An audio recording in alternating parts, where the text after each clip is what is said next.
Recent గా యూసుఫ్ గూడలో ఒక దళిత బాలుడు అంటే అండర్ ఏజ్ 14 years సో అతని పైన పోలీస్ అధికారులు తీసుకెళ్లి కొన్ని ఇట్లా తప్పు చేసిన తీసుకెళ్లి అనధికారికంగా పోలీస్ స్టేషన్ 3 రోజులు పెట్టుకుని ఎఫ్ఐఆర్ కూడా నమోదు చేయకుండా సో బాధితుల పక్షాన కావచ్చు ఇక్కడ అపోజిషన్ పర్సన్ వాళ్ళ పక్షాన కూడా సో ఎలాంటి కేసు నమోదు చేయకుండా 3 రోజుల పాటు పోలీస్ స్టేషన్ నుంచి 3rd డిగ్రీ ఫైనల్ ఇప్పుడు అతనికి నడవరాని పరిస్థితి చేసిన పరిస్థితి. సో మాట్లాడడం అసలు ఆ బాధితుని వాళ్ళ మదర్ ఉన్న ఒకసారి ఎందుకంటే అతని పేరు చెప్పొద్దు మైనర్ కాబట్టి అతని పేరు చెప్పొద్దు కాబట్టి ఇప్పుడు పేరు ప్రస్తావిస్తలేదు. సో వాళ్ళ మదర్ అసలు ఏం జరిగిందని చెప్పి మాట్లాడే ప్రయత్నం చేద్దాం. చెప్పండి అసలు మీ పేరేంది, ఎక్కడ ఉంటారు మీరు, అసలు ఏం జరిగింది, ఎందుకు మీ బాబుని 3 రోజుల పాటు పోలీస్ స్టేషన్ లో పెట్టుకోవాల్సి వచ్చింది? నా పేరు కనకదుర్గ సార్. నమస్తే సార్, నా పేరు కనకదుర్గ సార్. మేము ఈసుగూడలో ఉంటాం సార్. మా ఈసుగూడలో ఉంటాం. ఆ రోజు డిసెంబర్ 15 సండే సార్. నేను మార్కెట్ కి పోదాం అనుకున్నా, వెళ్ళలేదు. నా దగ్గర బాబు ఫోన్ తీసుకున్నాడు. బాబు ఫోన్ తీసుకొని రీల్స్ చేసుకుంటున్నాడు. మా పక్కన వాళ్ళ బాత్రూమ్ ఉంది, అక్కడ బాత్రూమ్ పక్కన మెట్లు ఉంటాయి సార్.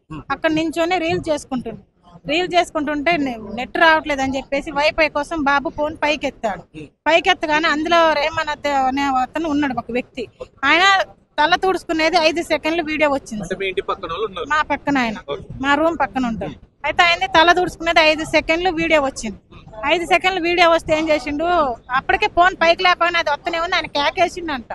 ఈ బాబు భయపడి కిందికి వెళ్ళిపోయి ఏంది కేకేసిండని ఫోన్ చూసుకుంటే అందులో ఆయనది తల తుడుచుకునేది 5 సెకండ్లు వీడియో వస్తే అది డిలీట్ చేసిండంట బాబు. భయపడి దీని ఒకళ్ళు ఇది వచ్చిందని ఆయన కొడతాడు, ఏం పైకి వెళ్తా అని చెప్పేసి భయానికి డిలీట్ చేసి పిలవగానే పైకి వచ్చిండు. ఆయన పైకి వచ్చాక గట్టి కరుస్తుంటే నేను పడుకునే దాన్ని అప్పుడే లేచి వచ్చా. ఏమైంది అన్నా అని అడిగితే నీ కొడుకు ఇట్లా బాత్రూమ్ లోకి వచ్చి వీడియోలు తీస్తున్నాడు అన్న. బాత్రూమ్ లోకి వచ్చి ఎట్లా వీడియోలు తీస్తారు అన్న అంటే లేదు తీసిండు అన్నాను. లేదు తీయడు అన్నానంటే ఆ బాబు అన్న నేను తీయలేదు అంకుల్ అని చెప్పిండు. తీయలేదన్నా కానీ లేదు నువ్వు తీసినవరా నా కొడుకు అని చెప్పేసి అన్నాడు. అనగానే పైన వాళ్ళ తమ్ముడు ఉంటాడు అలీ, ఆయన వచ్చిండు. ఏమైందంటే నా కొడుకు వీడియోలు తీస్తున్నాడు, మా వీడియోలు తీస్తున్నాడు, బూతులే మాట్లాడాడు. నా కొడుకు వీడియోలు తీస్తున్నాడు, నాది నా వైపుది బాత్రూమ్ లోది, ఎప్పటి నుంచి తీస్తున్నాడో వీడు చాలాసేపు నుంచి వీడియోలు తీస్తున్నాడు అని చెప్పేసి అన్నాడు. అయితే నేను అన్న వీడియోలు ఎందుకు తీస్తాడు అన్న, వాళ్ళు రీల్స్ చేసుకునేది ఆయనకు కూడా తెలుసు, నీకు తెలుసు కదన్న అంటే లేదు ఇప్పుడైతే వీడియోలే తీసిన అంటే ఫోన్ ఇవ్వమంటే నేను ఫోన్ ఇవ్వలేదు సార్. ఫోన్ మళ్ళీ 2వ సారి అడిగితే నేను ఇవ్వకపోతే నేను ఫోన్ పగల కొట్టేస్తా అంటే సరే అని ఇచ్చేసిన. పగల కొడతారా అని ఇచ్చేసిన, ఎందుకంటే ఇది తీయడానికి నమ్మకంతో ఇచ్చేసిన. ఆయన చూస్తే ఫస్ట్ దొరకలేదు వీడియో, తర్వాత డిలేటింగ్ లో చూస్తే 5 సెకండ్లు తల దూడుచుకున్న వీడియో వచ్చింది. ఆ వీడియో వస్తే ఇదిగా వచ్చింది కానీ కొడుకు తప్పు చేయలేదా అంటే సరే అన్న తెలిసా తెలియక వచ్చింది అంటే ఈవిడన్నగా నేను కావాలని తీయలేదు అంకుల్, అది గబుక్కున వచ్చింది, కెమెరా క్లిక్ అయ్యి వచ్చింది అన్న అంకుల్ నాకు తెలీదు అన్నా కానీ వదిలిపెట్టకుండా ఖాళీదని ఆయన కాంగ్రెస్ పార్టీలో ప్రెసిడెంట్ గా వేసిండు సార్. ఆయనకు ఫోన్ చేసుకున్నాడు. ఆయనకు ఫోన్ చేస్తే ఆయన వచ్చిండు. ఆయన వచ్చి ఏడా నా కొడుకు ఏడి, వాళ్ళ అమ్మని బొమ్మని ఇప్పుడు బాత్రూమ్ లోకి ఏం చేసిండు అంటే ఇట్లా వీడియో తీసిన వాళ్ళ అమ్మని ఇప్పుడు పోయి బట్టలేడమ్మను నేను తీస్తా వీడియో లంచ కొడుకుని ఇంతే అన్నాడు సార్. ఇంతే అన్నాడు, ఆ లంచ కొడుకుని పోయి వాళ్ళ అమ్మని ఇప్పమని ఇప్పుడు బట్టలు నేను తీస్తా వీడియో, అది నేను ఇన్స్టాల్ వాటిలలో పెట్టేస్తాను అని చెప్పేసి అన్నాడు. అన్న తర్వాత అన్న ఎందుకన్నా అట్లా మాటలు చేస్తున్నావు, తప్పు చేసిండు, అది తప్పేది రావటం వదిలే అన్న అని కాళ్ళు పట్టుకున్న వదలలే. వాళ్ళు ముగ్గురు కలిసి కొట్టారు, అప్పుడే కొట్టారు. ఖాళీదు అలీ రేమాన్ ముగ్గురు కొట్టారు. కొడుతుంటే కూడా కాళ్ళు పట్టుకుని అందరు కాళ్ళు పట్టుకున్నా వదలలేదు సార్. వదలకుంటే మళ్ళీ పోలీసులకు ఫోన్ చేసి అన్న ఎందుకన్నా దీనికే ఫోన్ చేస్తాను ఎందుకన్నా వదిలే అన్న, మీరు కొట్టారు వదిలే అన్న అంటే లేదు నువ్వెవరిని తీసుకొచ్చుకుంటా నీ అమ్మ మొగ్గు ఎవరన్నా తీసుకొచ్చుకో. అప్పుడు మా సార్ లేడు, ఇక్కడ అవుట్డోర్ లో ఉన్నాడు, ఆయన షూటింగ్ లో చేస్తాడు.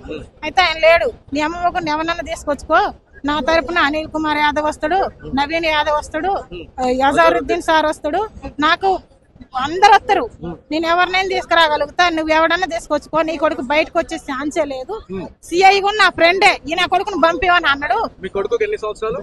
17 సార్, 17. అయితే నా కొడుకును పంపివని అన్నాడు. సిఐ వస్తున్నారు పోలీసులు, 5 నిమిషాలు ఆగండి 10 నిమిషాలలో పోలీసులు వచ్చి తీసుకెళ్లిపోయారు సార్. బాబుకి తీసుకెళ్ళాక కూడా వీళ్ళని అడిగిన బతిల్లు ఆడుకున్నా, ఆయన తీసుకెళ్ళాక కూడా వీళ్ళ కాడే ఉన్నా నేను, వదిలేయండి అన్న తప్పైందన్నా చెప్పండి అన్న అంటే మేము వదలం, మేము అసలే వినం, మేము ఎంతవరకైనా పోతాం, నీ కొడుకును వదిలే ప్రసక్తి లేదని చెప్పేసాం. మళ్ళీ పోలీస్ స్టేషన్ కి 1/2 గంటకి పోలీస్ స్టేషన్ కి వెళ్ళాను సార్. వెళ్తే అడిగితే వాళ్ళు ఎవరు రాలేదు, వాళ్ళు వచ్చాక నేను పిలుస్తా కిందకి వెళ్ళమంటే మళ్ళీ గేట్ బయటే ఉన్నాను సార్. మా చెల్లెని తీసుకొని వెళ్ళిపోయినాను, బయట గేట్ అవతలే ఉన్నాను సార్ రోడ్డు మీద. అక్కడ ఉండి 9 వరకు ఉండి మళ్ళీ పైకి వెళ్ళి అడిగితే వాళ్ళు ఎవరు రాలేదని పంపించేసారు. మళ్ళీ ఇంటికి వచ్చిన ఆ రోజు అక్కడే ఉండి బాబు ఏం లేదు, ఆ రోజు నైట్ అక్కడే పడుకోబెట్టారు. మళ్ళీ 2వ రోజు వెళ్ళా, 2వ రోజు వీళ్ళని కలిసి వెళ్తున్నా నేను, వీళ్ళని రిక్వెస్ట్ చేసుకుంటే కేసు పెట్టరని కలిసి వీళ్ళు అసలు వినట్లేదు. వినుకోకుండా ఉంటే తర్వాతకి ఆడికి వెళ్తే వాళ్ళు 9 వరకు కూర్చోబెట్టుకుంటున్నారు, నైట్ పొదుగులు ఉండమంటున్నారు. ఇంకొత్తరు అంటే 9 అయింది, రాలేదు సార్. నేను మా చెల్లి మళ్ళీ ఇంటికి వచ్చేసాం. ఇంటికి వచ్చి అట్లా కూర్చోగానే ఎస్ఐ వినోద్ కుమార్ రెడ్డి ఫోన్ చేసిండు. ఫోన్ చేస్తే వినోద్ కుమార్ రెడ్డి ఫోన్ చేసిండు. ఏం సార్ అంటే వాళ్ళు వచ్చిరమ్మా రారంటే, సరే మరి వచ్చిరంటే వెళ్ళాలి కదా అని చెప్పేసి మళ్ళీ వెళ్ళినాం. మా చెల్లిని తీసుకొని జూబ్లీ హిల్స్ పిఎస్ వెళ్ళిపోయిన తర్వాత వాళ్ళకి సిఐ కాడికి వాళ్ళే 5-6 వచ్చారు సార్. వాళ్ళు అన్నదమ్ములు వచ్చిర్రు, ఇంకెవరు నాకు 2 బయట వాళ్ళని తీసుకొచ్చుకున్నారు. 2 రోజులలో మీ బాబుని చూపించారా మీకు?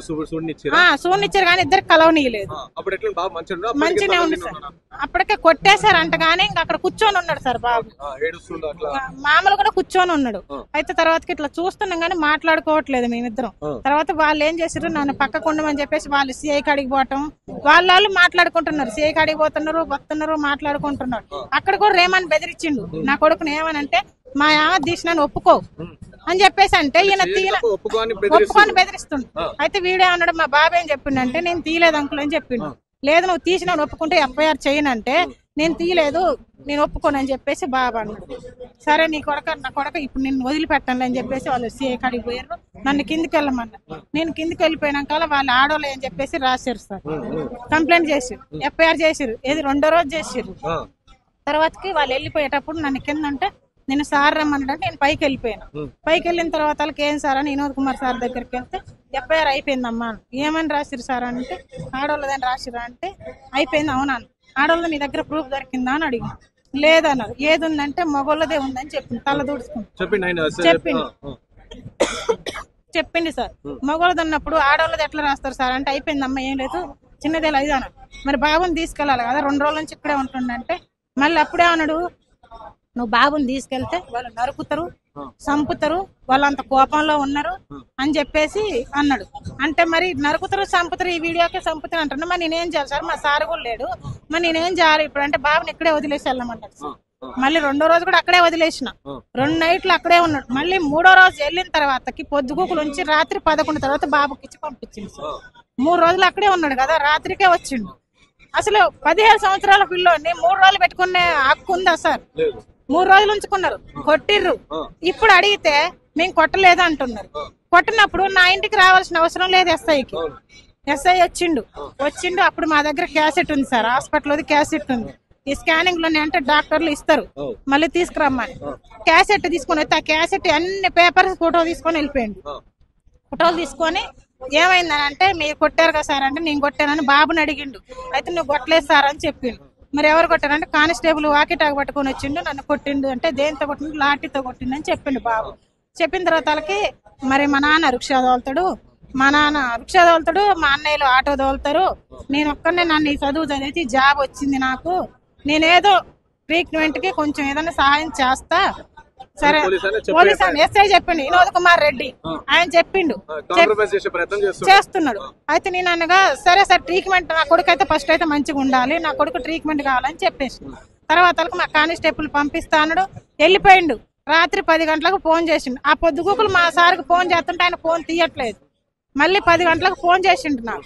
ఎస్ఐ చేసిండు. ఫోన్ చేసి మీ సార్ రాలేదమ్మా అంటే ఇంకా రాలేదు సార్ అని చెప్పిన. మీ సార్ రాలేదంటే ఏమో మేము అంత దిగజారిపోయినామా, మా ఫోన్ లిఫ్ట్ చేయట్లేదని వినోద్ కుమార్ సార్ అన్నాడు. అంటే లేదు సార్ నేను ఆయన వచ్చాక ఒకసారి కాల్ చేపిస్తా అన్న. అయితే ఈయన మధ్యలో ఒకసారి మాట్లాడితే నువ్వు ఏ టైం అయినా కానీ నన్ను కలు అన్న ఒకసారి ఫోన్ చేయన్నా అని ఎస్ఐ అన్నాడు అంట. తర్వాత ఈయన 11:20కి ఇంటికి వచ్చి ఫోన్ చేసిండు. అక్కడ పీజీఆర్ గ్రౌండ్ ఉంది సార్, ఆ గ్రౌండ్ కాడికి రమ్మంటే మా సార్ అక్కడికి వెళ్ళిండు. అక్కడికి వెళ్ళిన తర్వాత ఈ ఖాళీద్ అనే నా కొడుకు ఖాళీదు మాకు అనిల్ కుమార్ యాదవ్ ఉన్నాడు, నవీన్ యాదవ్ ఉన్నాడు, అజారుద్దీన్ సార్ ఉన్నాడు, నీకేదన్నా హెల్ప్ కావాలంటే నేను చేపిస్తా అని చెప్పేసి మాతో ఇట్లా చేపించిండు అన్న, తప్పైంది కేసు వద్దన్నా, కొడుక్కి నేను 5,000 10,000 నా పర్సనల్ గా నేను ఇస్తా, పోలీస్ అధికారి పైన కేసు పెట్టొద్దు అని నన్ను ఇది చేస్తారు, డ్యూటీలోనే తీసేస్తారు, సారీ అన్న తప్పు జరిగిపోయింది, ఇక్కడతో టాపన్నా నేను ఎంతో కొంత ఇస్తానంటే నువ్వు తప్పు చేయనప్పుడు నువ్వు నాకు రూపాయి ఇయ్యొద్దు, నేను మాకు 2 కార్లు ఉన్నాయి సార్, అది మా గొడవైన వాళ్ళకి కూడా తెలుసు, అవి కూడా అమ్ముకున్నాం, లేవు ఇప్పుడు అవి అమ్ముకొని పెట్టుకుంటే నా కొడుకు మంచిగా కాలేదు, నువ్వు ఇచ్చే 10,000 నాకు అవసరం లేదు, నేను ఎంత దూరమైనా వెళ్తా అని చెప్తే లేదు సార్ ఆగండి మా సిఐతో మాట్లాడండి అని చెప్పి 4 సార్లు సిఐ సార్ ఫోన్ చేసినాడు. ఆయన ఫోన్ తీయలేదంట. మళ్ళీ రేపు వచ్చి కలవమని చెప్పిందంట. మా సార్ ఇంకెళ్ళలే. తర్వాత 2 రోజులకు 3 రోజులకు ఆయన వెళ్ళిపోయింది. ఇంకా వాళ్ళు మాట్లాడుకున్నారు. మా బాబుని ఎత్తుకొని పోతే కూడా నవ్వుతున్నాడంట సీఏ. ఇప్పుడు వాళ్ళు తప్పు చేయనప్పుడు నా ఇంటికి వచ్చి నన్ను అడగాల్సిన అవసరం లేదు. మళ్ళీ ప్లస్ ఇప్పుడు ఈ రోజు 12 సార్, 16వ తారీఖు అని చెప్పి డాక్టర్ సర్టిఫికెట్ పుట్టించి తప్పుడు సాక్ష్యాలు, ఎన్సీసీలో ఉన్న పిల్లోని ఎన్సీసీలో ఉన్నాడు కాకుండా నరాల వీక్నెస్ ఉన్నాడు సార్. అవన్నీ ప్రూఫ్స్ కూడా ఉన్నాయి మా దగ్గర. బాబు ఫొటోస్ అన్ని ఉన్నాయి సార్, అన్ని ఉన్నాయి సార్. వాళ్ళు ఇప్పుడు నరాల వీక్నెస్ అని డాక్టర్ కి లంచం పెట్టి డాక్టర్ తో సైన్ చేపించారు సార్. ఇప్పుడు ఆ డాక్టర్ ని కూడా డ్యూటీలో నుంచి తీసేయాలి. ఈ 3 రోజులైతే ఎంతమంది డ్యూటీలో వాళ్ళని తీసేయాలి. ఇంటి దగ్గర ఈ ముగ్గురు అలీ, ఖాళీద్, రేమాన్ ఎవరైతే కొట్టారో వాళ్ళ మీద యాక్షన్ తీసుకోవాలి. మాకు న్యాయం కావాలి. నా పిల్లగాడు ఫస్ట్ ఎట్టున్నాడు అట్లా కావాలి సార్. మేము న్యాయం కోరుకుంటున్నాం. అంటే మళ్ళీ మీరు కేసు అనేది ఎప్పుడో పోయిన సంవత్సరం జరిగితే పెట్టలేరు, ఈ మధ్యలో ఎందుకు పెట్టారు అని చెప్పి కూడా అడుగుతా ఉన్నారు. అసలు ఎందుకు ఇన్ని రోజులు టైం ఎందుకు పట్టింది? ఇన్ని రోజులు టైం అంటే సార్ ఫస్ట్ కొంచెం నొప్పిగా వాళ్ళు కొట్టిన తొందరగా బయటపడలేదు సార్. అది నెమ్మదిగా బయటపడ్డాయి. ఇప్పుడు మేము హాస్పిటల్లో కూడా ఫస్ట్ ఏం చెప్పినాం అంటే ఇప్పుడు ఈయన న్యూస్ పిల్లోడు ఇట్లా చేసినంటే బాగోదు కదా అని చెప్పి మేము నార్మల్ ఖరాబ్ అయితే భయపడి కింద అట్లా పడి తగిలింది అని చెప్పేసి అది పెద్దగా ఉండకుండా పెద్దగా అయిపోతుంటే దాచిపెట్టుకోవాల్సిన అవసరం లేదు కదా. ఇప్పుడు ప్రాణాలే పోతుంటే పరువు కోసం చూడలేదు సార్. మేము ఇన్ని రోజులు పరువు కోసం ఆగిన నా కొడుకు చేసింది తప్పే, ఆ తల రావటం కూడా తప్పే అనేసి మేము మనసులో పెట్టుకున్నాం. ఇప్పుడు నా కొడుకు సాగు బతుకులకు వచ్చినప్పుడు నేను బయట పెట్టుకోకుండా ఎట్లా ఉంటాను. అందువల్ల ఇప్పుడు నేను బయట పెట్టుకోవడానికి వచ్చినా నాకు న్యాయం కావాలి.